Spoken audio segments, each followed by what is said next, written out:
ঈশ্বৰ বিশেষে মুঠি 21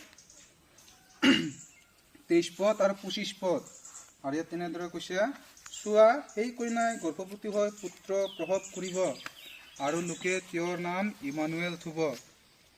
এই নামৰ অৰ্থ আমাৰ লগত ঈশ্বৰ। আৰু 25 পদত কৈছে পাছে তেওঁ সেই পুত্ৰৰ নাম যীশু থলে। এই পৃথিৱীত এজন ব্যক্তি জন্ম হৈছিল আৰু সেই ব্যক্তিজন আমি সকলোৱে জানো তেওঁ মানৱ হয়, কিন্তু তেওঁ মহান আছিলে না, ঈশ্বৰৰ দৃষ্টিত মহান হয় আৰু একমাত্ৰ ঈশ্বৰৰ পুত্ৰ এই পৃথিৱীত জন্ম হৈছিলে।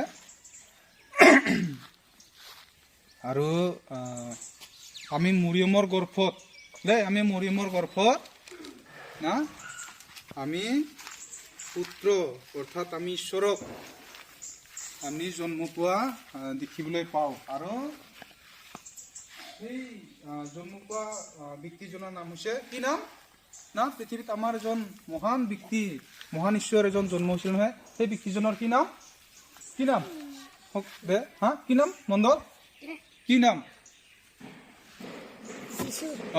যীশু হয় নহয়? আৰু তেওঁৰ নাম যীশু থবা বুলি কৈছিলে না, আৰু যীশু থলে। আৰু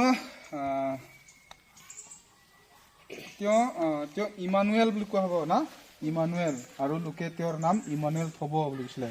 আৰু সেই নামৰ অৰ্থ হৈছে আমাৰ লগত ঈশ্বৰ, হয় না? গতিকে আমি এতিয়া বৰদিনৰ সময় হৈছে আৰু আমি 25 তাৰিখে আমি বৰদিন পালন কৰিম, উদযাপন কৰিম। আৰু সেই দিনটোতে না, সেই 25 তাৰিখৰ সেই দিনটোতে কি বুলি কৈছে, কোন জন্ম হৈছিলে?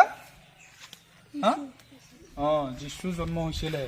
সেই 25 তাৰিখৰ আমি ডিচেম্বৰৰ 25 তাৰিখে আমি যি দিন পালন কৰোঁ, আৰু সেই দিনটোতে আমাৰ মহান ত্ৰাণকৰ্তা প্ৰভু যীশুৱে জন্ম হৈছিলে।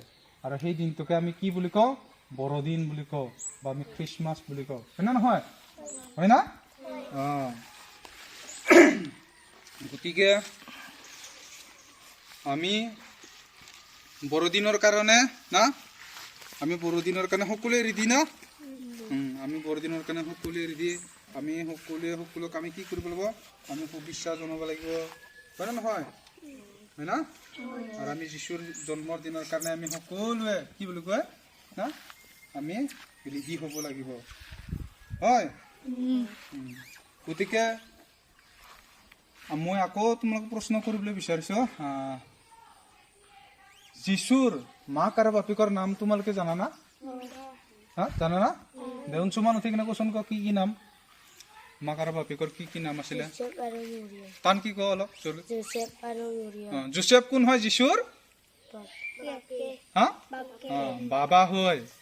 আৰু মৰিয়ম কোন হয়? মা হয় দেই, মা হয়। গতিকে আমাৰ ল'ৰা ছোৱালীক সকলোকে মই ধন্যবাদ দিওঁ। আৰু আমি আমাৰ আজি না ক্লাছ দেই, আমি যীশুৰ জন্মৰ বিষয়ে আমি ইমানতে সামৰণি মাৰিছোঁ। সকলোকে ধন্যবাদ।